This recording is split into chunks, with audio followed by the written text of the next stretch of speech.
Homage to the Buddha, homage to the Dharma, homage to the Sangha. The title of my talk today is called Time to Heal and Time to Rebalance. And it's for us here in the Buddha Hall, but for all people. And especially in light of all that's going on in the world, I think we could be reminded that we do have the capability of healing and of rebalancing ourselves. So the first part here is healing. And I like to use analogies or stories to illustrate what I have to say. And for me, healing, I looked up the definition, is to make whole. In other words, that's assuming that we're in pieces, which it seems like we are sometimes. But a healing is a way to bring ourselves together. Now, an image that came up for me along these lines is a river.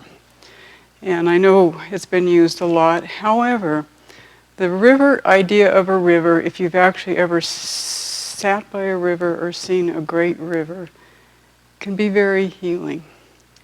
And I'm not talking about a stream or something that's all dried up or something that has just rained and it's all angry and boiling with muddy water.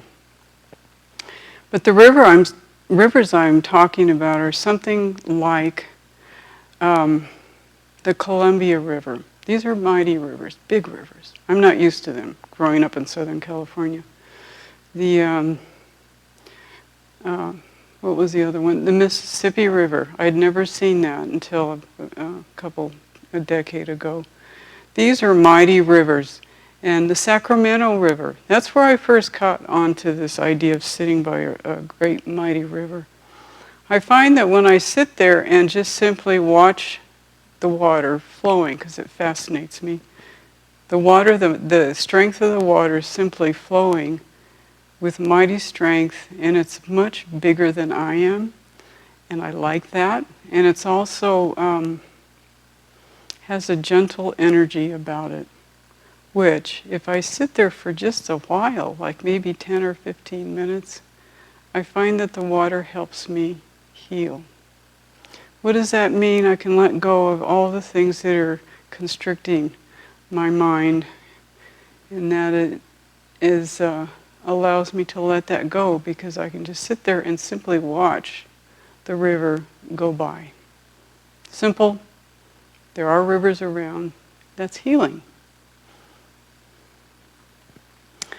So that's what comes to mind with healing. Let's see here. And what the healing does sitting by a river is it brings us to the moment that we have right now. And that moment is still, and it's moving. You know, some of us have heard this beautiful description of a universal quality that is still and moving, still flowing, always. And that's in this present moment that we can return to, and that river helps us do that. Also in our daily lives we can do things that are simple, that are kind of non-mentally engaging, like, this is mundane, folding laundry, oh boy, washing dishes. These are things that we can actually do in our lives, that we do need to do on occasion, that can be helpful.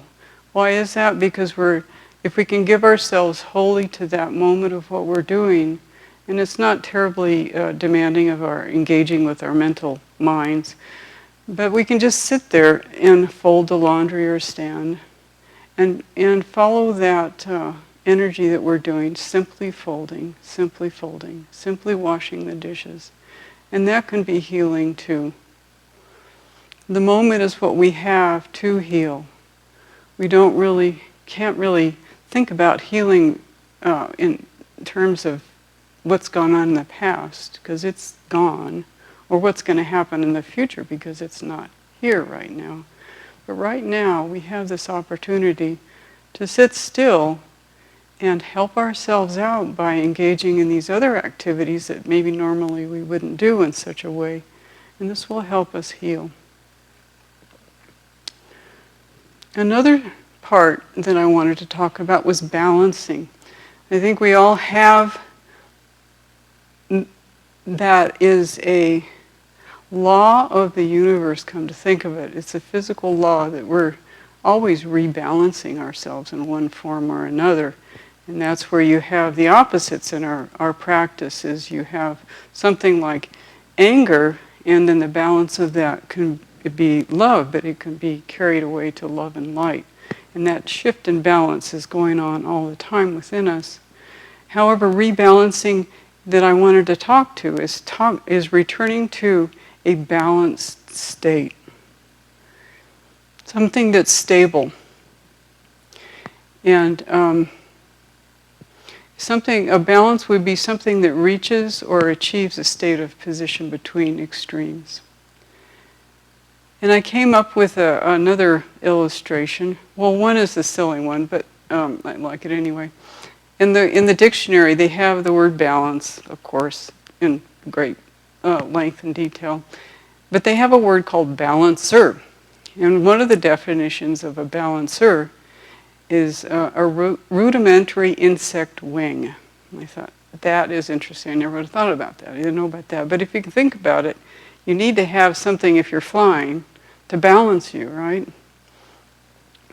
But along those lines, I remembered when I was in high school, I was on an outrigger team. And we competed with racing an outrigger in Newport Bay. And this was in high school.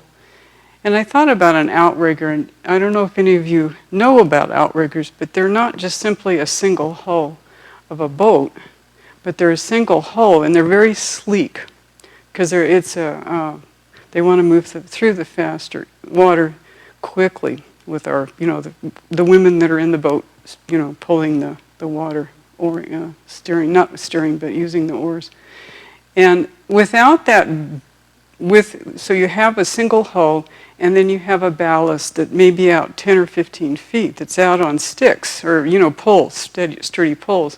And without that ballast, the boat is just like this. And there is no way that you can sit in that boat, all six of us, and not think about boop, boop, going back, side to side. And you're really not accomplishing anything except trying to stay in the boat with not having it capsize. But with that balance, what we can do as a team sport is you can be in the boat and have six of us with our oars going forward. So we're not worried about trying to get our rebalance, but simply how to get forward through the water in a strong way. I like that image because if you take away the ballast, you're just it's a very different kind of thing going on there. So I find that is another way that we can think about balancing or rebalancing ourselves, is just to come into that stable moment where we are able to be still and do what we need to do by taking the next step going forward. In a story that I found, actually it wasn't a story. Well, it is a story, yes. Along those lines, let's see here if I'm following my... Yes.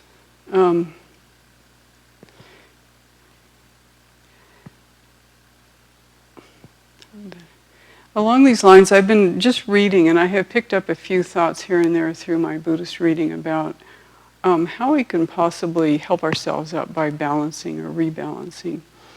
And one of the things that I found was very helpful was, and this is pertinent to today's situations, is that within all that's going on, within the conditions that are going on, that we can use those conditions to learn and grow.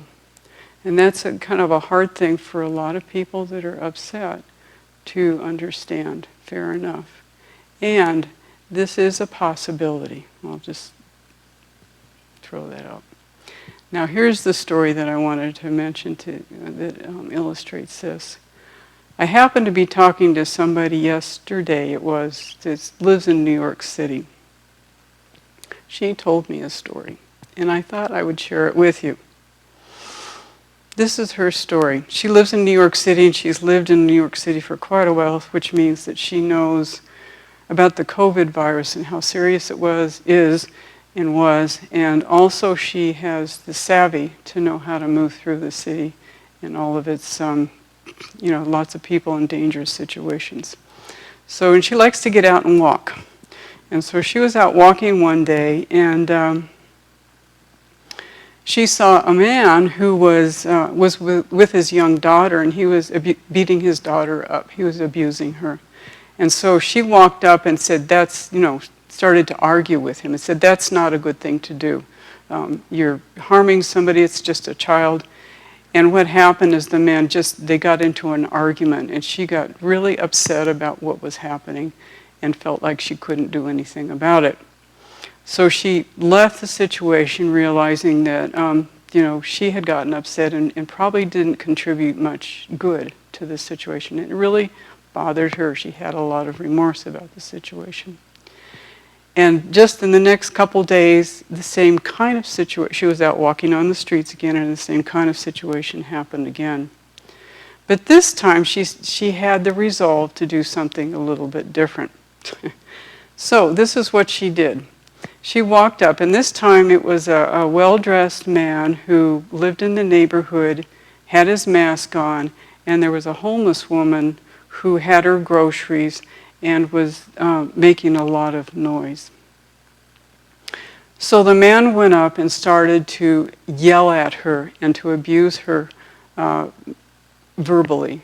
And it was really rough. And this poor woman was homeless and had her bag of groceries and just was down on her knees because she was super upset about what was going on and couldn't make sense out of it. But what this woman, our friend, did was she walked up to this situation and she made the Catholic cross. How you do this. And she just stood there and she didn't say anything. And what happened is that got the man to quit being abusive to this woman who was homeless. And the man started talking to her about his problem and stories about what happened and why he was doing it. And it just was an illustration of the power of that moment of stepping in. And, we're Buddhists, but I thought, still the illustration makes a good point. She didn't engage him in the argument like she didn't want to do, but she did something differently. And perhaps as Buddhists we could go and just come to that situation and put our hands in Gassho or just simply be still. So there is a power in that we can use and can do, and that has been effective, that somebody took the chance in a difficult situation to learn and grow and was successful in it. Okay? And the other thing, another thought that I found in some Buddhist writings that I was reading was if we come to a situation where we're upset or confused, and this happens quite a lot, I just think in normal daily life, and then with all the things going on, it's upsetting, and there's no getting around some of this stuff. It's just hard to understand what is going on, and what we can do it, and what we can bring to it. Now, the idea is that if you are upset or you have something that is upsetting, to reframe your view. Now, what that means to me is that we can take a situation where, say, we're upset about it, think about it, okay? And then what you can do is to expand that and to say, well, what's the view of the people that are suffering from the situation? What's the view of, you can carry this, steps. What's the view of my relationship to this person or people that are, what's going on with that? And then you can keep going around and you can say, well, where is this? and then in some city, we have a view of the city and the people that are affected. And then you can get it into a point where it gets into a non-conflicting thing that's in the city. Like, what kind of chair am I sitting on? You know what I mean? It's still part of the picture. Or what... the thing that I like to do is bring a little humor into it. So I can say, now if there was a little tiny bug that was sitting in between this situation and it had all these multiple eyes, what would it be thinking about? You know? And it's just a way that just, you know what I'm saying? It's a skillful way to change that view, which can be so hard, into something that is different. And then it's interesting to bring yourself back to the original view and see what's happened. And it's changed. It's very powerful. And I read this and I felt that it was just a thing that I've used that is quite easy to do. Because you can just, if you're in a really tight bind of a situation and you think, you know, whatever you're getting in an argument, it's just easy to look, or it's easy enough anyway, to look at something else that is going on right in that immediate situation, and then take it another step and another step. And by the time you take it 3 or 4 or 5 steps and come back to the original one, it's really quite helpful to kind of dissipate that anger or that whatever. And perhaps you can have a chance to find a way to do something other than get angry, right? A better action that's helpful. So I found that really helpful. And then, let's see here. Where am I? I think that might be it.